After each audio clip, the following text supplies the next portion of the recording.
ಒಂದು 10 ಜನಕ್ಕೆ 10 ಜನ ಅಂತಲ್ಲ, ಇಡೀ ಎಂಟೈರ್ ಕರ್ನಾಟಕನೇ Rajat Bigg Boss, Rajat sir Bigg ಬಾಸ್ಗೆ ಯಾರು ಅಂತ ಎಲ್ಲ ಗೊತ್ತಾಗಿದೆ. ಹೌದು. ಒಂದು 2 ನಿಮಿಷ ಮಾತಾಡಿ ಸರ್, ಬೇಜಾರು ಮಾಡಬೇಡಿ. ಮಾತಾಡಿ ಸರ್. ಹಾಂ ಸರ್, ಹೇಳಿ ಸರ್. ನೀವು ಹೋಗಿದ್ರಿ, ಸೌಜನ್ಯ ತಾಯಿನ ಮೀಟ್ ಆಗಿದ್ರಿ. ಹೌದು. ಬಟ್ ಆ ಟೈಮಲ್ಲಿ ಬಂದಾಗ ಅವ್ರು ಎಂತಕ್ಕೆ ಅಟ್ಯಾಕ್ ಮಾಡಿದ್ರು ಅಂತ ಎಲ್ಲರದೊಂದು ಇಡೀ ಒಂದು ಕ್ವಶನ್ ಅದು. ಹೌದು. ಹಾಂ ಹೇಳಿದ್ನಲ್ಲ ಸರ್. ಹಾಂ ಹೇಳಿ ಸರ್, ಹೇಳಿ ಸರ್. ಅಲ್ಲ, ಹೇಳಿದ್ನಲ್ಲ ಸರ್ ಎಂತಕ್ಕೆ ಅಟ್ಯಾಕ್ ಮಾಡಿದ್ರು ಅಂತ. ಹಾಂ ಹೇಳಿ ಸರ್, ಹೇಳಿ ಸರ್. ನನಗೆ ಅವರು ಈಗ ತುಳು ನೀವು- ಮಾತಾಡ್ತಾ ಇದಕ್ಕೆ ನನಗೆ ಅರ್ಥನೂ ಆಗಿಲ್ಲ. ಹಾಂ ಸರ್ ಮಾತಾಡಿ.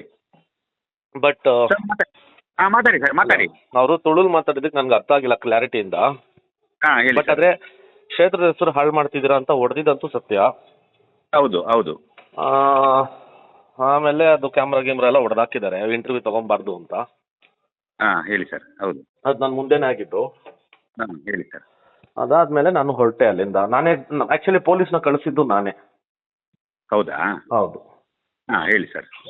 ಸರಿ ಸರಿ ಸರ್. ಈಗ ನಾನು ಸರ್ ಒಂದು ನಿಮಿಷ. ಹಲೋ ಹೇಳಿ ಸರ್, ಹೇಳಿ.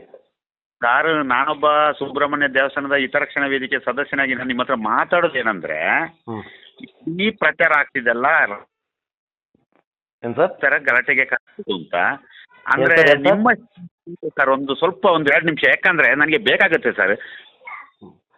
ಅಲ್ಲ ಸರ್, ಏನಂದ್ರಿ ಸರ್? ನನಗೆ ಅದು ಕೇಳಿಸ್ಲಿಲ್ಲ ಸರ್ ಒಂದು ನಿಮಿಷ ಸರ್. ಸ್ವಲ್ಪ ಡ್ರೈವಿಂಗಲ್ಲಿ ಇದ್ದೀನಿ, ಸ್ವಲ್ಪ ವಾಯ್ಸ್ ಡಿಸ್ಟರ್ಬೆನ್ಸ್ ಆಗ್ಬೋದು. ಎಂತ ಸರ್ ಗೊತ್ತಾ, ನನಗೆ ನಿಮ್ಮ ಮೇಲೆ ಬೇಜಾರಿಲ್ಲ. ಅಲ್ಲ, ನಾನು ಧರ್ಮಸ್ಥಳ ದೇವಸ್ಥಾನದ ಬಗ್ಗೆ ನಾವೊಂದು ಅಭಿಪ್ರಾಯ ಇಟ್ಟವನು. ಅಂದರೆ ನಾವು ಸಣ್ಣದಲ್ಲಿ ಅಲ್ಲಿ ಹುಟ್ಟಿ ಬೆಳೆದ ಕಾರಣ ನಾವು ತಿಂಗಳಿಗೊಮ್ಮೆ ಹೋಗ್ತೀವಿ. ನನಗೆ ಎಲ್ಲ ಬಗೆಯ ಅಭಿಪ್ರಾಯ ಇದೆ.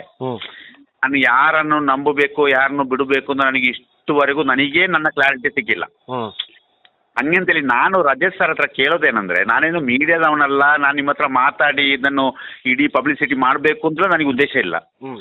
ಬಟ್ ನಾನು ಕೇಳೋದಾದ್ರೆ, ನೀವು ಬಂದು ಈ ಥರ ಗಲಾಟೆ ಆಯಿತು ಅಂತಲ್ಲ, ಇಡೀ ಊರೇ ಇಡೀ ಕರ್ನಾಟಕನೇ ಹಬ್ಬಿಸ್ತಿದ್ಯಲ್ಲ.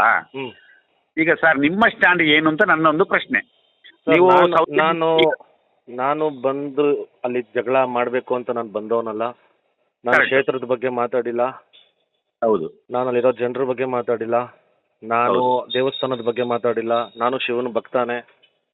ನಾನು ಮಾತಾಡಿದ್ದು ಒಂದೇ ಸಿಂಪಲ್ ವಿಷಯ. ಸೌಜನ್ಯ ಬ್ರೂಟಲಿ ರೇಪಾಗಿ ಕೊಲೆ ಆಗಿದ್ದಾಳೆ, ಅವಳಿಗೆ ಒಂದು ನ್ಯಾಯ ಕೊಡಿಸ್ರಿ.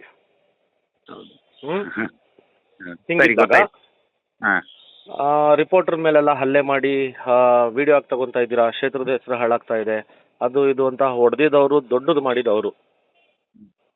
ಹೌದು ಹೌದು. ಹಂಗಿದ್ದಾಗ ಇವಾಗ ನಾನು ಬಂದಿದ್ದಕ್ಕೆ ಜಗಳ ಆಯಿತು ಅಂದರೆ ಇದಕ್ಕೆ ನಾನೇನಂತ ಹೇಳಲಿ? ಸರ್ ಮತ್ತೊಂದು ವಿಷಯ, ನೀವು ನನ್ನ ಫೇಸ್ ನೋಡಿದ್ರೆ ಗೊತ್ತಾಗ್ಬೋದು. ನಾನು ಸವಾರಿ 2 ಮತ್ತು ಗೋದ್ರ ಅಂತ ಫಸ್ಟ್ ಇತ್ತು, ಡಿಯರ್ ವಿಕ್ರಮ್ ಅಂತ 2 ಫಿಲಮ್ನಲ್ಲಿ ಸೈಡ್ ಆ್ಯಕ್ಟಿಂಗ್ ಮಾಡಿದವನು. ಇಡೀ ಸೌತ್ ಕೇಂದ್ರಕ್ಕೆ ಬಂದು ಅವರು ಇಡೀ ಲೊಕೇಶನ್ ಬಗ್ಗೆ ನಾನು ಎಲ್ಲ ರೀತಿಯಲ್ಲಿ ಅರೇಂಜ್ಮೆಂಟ್ ಮಾಡಿಕೊಟ್ಟು ಅಲ್ಲಿ ಶೂಟಿಂಗ್ ನಡೆಯೋಕ್ಕೆ ನಾನೇ ಕಾರಣ ಅಂತ ಇಡೀ ಪರ್ಮಿಷನ್ ತಗೊಂಡು ನಾನು ಅದಕ್ಕೊಬ್ಬ ಪಾತ್ರಧಾರಿ. ನಾನು ಹೇಳ್ತೀನಿ, ನಾನು ಅದರ ಬಗ್ಗೆ ಎಂತ ಹೇಳ್ತೀನಿ ಅಂದರೆ, 13 ವರ್ಷದಿಂದ ಹೋರಾಟ ನಡೀತಿದ್ದೆ. ರಜತ್ತಿಗೆ ಅದರ ಬಗ್ಗೆ ಗೊತ್ತಿಲ್ಲ. ಈಗ ರಜತ್ತು ಬಂದು ಕಲ್ಲಾಡಿಸ್ತಿದ್ದಾನೆ, ಕೋಲಾಡಿಸ್ತಿದ್ದಾನೆ ಅಂತ ಸುಮಾರು ಜನ ಹತ್ರ ಬಾಯ್ಬಿಟ್ರು ಸರ್. ಸರಿ. ಸರ್ 13 ವರ್ಷದಿಂದ ನಾನು ಬಿಗ್ ಬಾಸ್ಗೆ ಹೋಗೋಕ್ಕಿಂತ ಮುಂಚೆನೂ ಇದ್ರ ಬಗ್ಗೆ ಹೋರಾಟ ಮಾಡಿದವನು, ಇದ್ರ ಬಗ್ಗೆ ಧ್ವನಿ ಎತ್ತಿದವನು, ಇದ್ರ ಬಗ್ಗೆ ಮಾತಾಡಿದವನು. ಅದು ಹಲವಾರು ಜನ ಪ್ರೆಸ್ ಅವ್ರಿಗೆ ಗೊತ್ತು. ಹೌದು ಹೌದು. ಅದಾದ್ಮೇಲೆ ಬಿಗ್ ಬಾಸ್ ಆದ್ಮೇಲೆ ನಾನು ಅಲ್ಲಿ ಬಂದಿರೋದು ದೊಡ್ಡ ಸುದ್ದಿ ಆಯ್ತೆ ಹೊರತು ಇದು ನಾನು ಇವಾಗಿಂದ ಮಾಡಿರೋದಲ್ಲ. ಬಿಗ್ ಬಾಸ್ಗಿಂತ ಮುಂಚೆನೂ ನಾನು ಮಾಡಿದ್ದೀನಿ. ಹೌದು. ಅದು ಇವಾಗ ಬಿಗ್ ಬಾಸ್ ಆದ್ಮೇಲೆ ಅದು ಜಾಸ್ತಿ ಸುದ್ದಿ ಆಯ್ತು ಅಷ್ಟೇ. ಅದೇ ಅದೇ ಅದೇ ಅದೇ. ಈಗ ಎಂತ ಗೊತ್ತುಂಟು ಸರ್, ಈಗ ನಾನು ಫೋನ್ ಮಾಡ್ತಿದ್ದು ರಜತ್ತು ಬಂದು ಈ ಥರ ಎಲ್ಲ ಆಯ್ತಲ್ಲ, ಇನ್ನು ಸುಬ್ರಹ್ಮಣ್ಯಕ್ಕೆ ಬಂದು ಸುಬ್ರಹ್ಮಣ್ಯದಲ್ಲೂ ಕೋಲಾಡಿಸ್ತಾನೆ ಅಂತ ಹಂಗೆ ಅಂತ ಕೆಲವರು ಮಾತಾಡ್ತಿದ್ದಾರೆ. ನಾನು ಹಂಗೆ ಅಂತೇಳಿ ಸರ್, ನೀವು ಸುಬ್ರಹ್ಮಣ್ಯಕ್ಕೆ ಬಂದಾಗ ನನಗೊಂದು ಫೋನ್ ಮಾಡಿ, ನನ್ನ ನಂಬರ್ ಇದೇ ನಂಬರು. ಸರಿ. ಬಟ್ ನೀವು ಬಂದರೆ ನೀವು ನನ್ನನ್ನೊಂದು ಮೀಟ್ ಆಗಿ, ನಾನು ಸುಬ್ರಹ್ಮಣ್ಯದಲ್ಲಿ ನಿಮಗೆ ಮೀಟ್ ಆಗ್ತೀನಿ. ಬಟ್ ನನಗೊಂದು ನಿಮ್ಮ ಮೇಲೆ ನನಗೆ ಪರ್ಸನಲ್ ಆಗಿ ಯಾವುದು ಬೇಜಾರಿಲ್ಲ ಸರ್. ಈಗ ಅಂದರೆ ನಾವು ಊರಿನವರು ಎಲ್ಲ ಧರ್ಮಸ್ಥಳಕ್ಕೆ ಸಪೋರ್ಟ್ ಸರ್. ಅಲ್ಲ ಮಾಡಿ ಸರ್, ನಾನು ಧರ್ಮಸ್ಥಳಕ್ಕೆ ಸಪೋರ್ಟ್ ಮಾಡ್ತಾ ಇರೋದು. ನಾನೇನು ದೇವ್ರ ಬಗ್ಗೆ ಮಾತಾಡಿಲ್ಲ, ನಾನು ಕ್ಷೇತ್ರದ ಬಗ್ಗೆ ಮಾತಾಡಿಲ್ಲ. ನಾನು ಮಾತಾಡೋದು ಒಂದು ಹೆಣ್ಮಗು ಮರ್ಡರ್ ಆಗಿದ್ದಾಳೆ, ಅವ್ರಿಗೆ ನ್ಯಾಯ ಕೊಡಿಸಿ, ತಪ್ಪೇನಿದೆ ಸರ್? ಸರ್ ನನಗೂ 2 ಮಕ್ಕಳಿದ್ದಾರೆ. ಈ ಥರ ನನ್ನ ಮನೆಯಾದರೂ ನಾನು ಬಿಟ್ಟು ಕೊಡುವಂಥ ವಿಷಯ ಇಲ್ಲ. ಹೌದು. ಬಟ್ ಜನಗಳು 1000 ಮಾತಾಡ್ತಾರಲ್ಲ, ಅದಕ್ಕೆ ನಿಮ್ಮ ಹತ್ರ ಒಂದು ಮಾತಾಡುವ ಅಂತ ನಿನ್ನ ನಂಬರ್ ನಮಗೆ ಸಿಕ್ತು ಸರ್.